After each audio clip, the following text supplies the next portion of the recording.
There is two interesting sayings that contradict, and I want you to listen to it first before jumping into conclusion.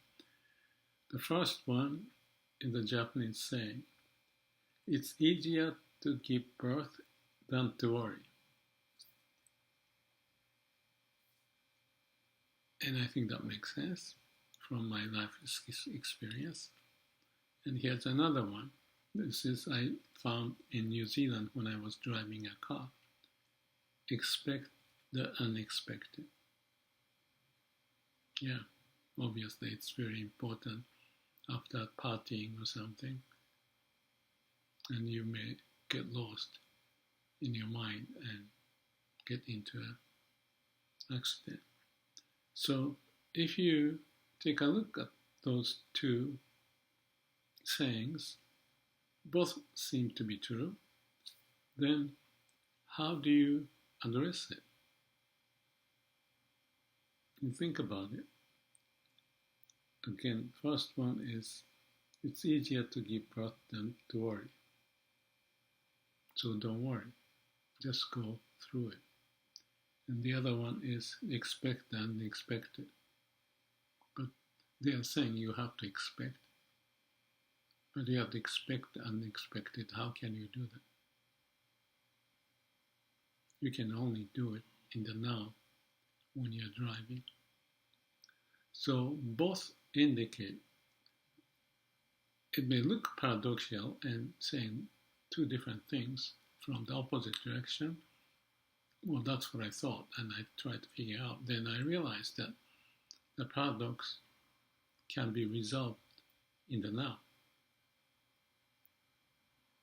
What it means, be in the now, samadhi, no thinking, just act without your ego. We are so used to use our mind. And when things happen, like I had the case of dropping my computer and figuring out what to do. In that instance, I heard a bang noise. Just the computer slipped off from my bed. And then I thought, oh no, I have to do something, because although I have two computers, and I appreciate because having two helps, but if one is broken, what do I do? Then I thought, okay, let's not think too much. Just calm down, practice samadhi, and be prepared before I picked up the computer. And then I was checking all the letters and see if it shows up on the display. And it looked like it's working, but concerned, so I went through the practice or the question, raising a question to ChatGPT. And GPT guided me, and I could find a shortcut of going through that along the way to solve it. It looks like everything's working fine, so I'm happy with that. So that's a case of no worries, be happy in the now kind of notion. And this other one, expect the unexpected, is also, well, it goes down to be in the now, is what I said. Because that's the action you have to take, instead of assuming something to happen. So both of them saying, if you assume something, whether it's giving birth and worry, or you're traveling and riding the car perhaps after the Friday night party and having a good time and talking about it, then you lose sight of what's coming in your way. So samadhi is the foundation. Be in the now and pay attention, and to make the best of it, not caught up in the mind. So I call it the Zen story. You don't have to call it Zen, but the Zen is familiar to challenge you to the difficulties and ask you to be in samadhi, to go beyond. I've been trained, I am training as I go, and all these instances indicate that I need to keep trying without trying. Trying is oneself doing something, but that oneself has to be no self, no self-identity. So you see pictures, because if you have a self, there's an element of ego that may pop up. And then start to think, oh, the computer, what do I do?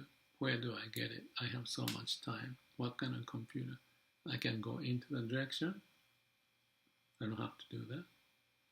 When I'm driving the car, it was a fun party and it was wonderful and talking this and that, and then something happened in front of you. I'm not saying you shouldn't talk and have a good time, but you have to have a basis so that anything can happen, positively, negatively, and we need to live life, which can only happen in the now. So having that attitude ingrained in us and to figure out the best action, making the right judgment.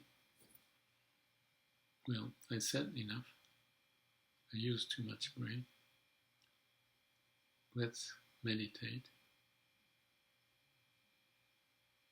and clarify our mind.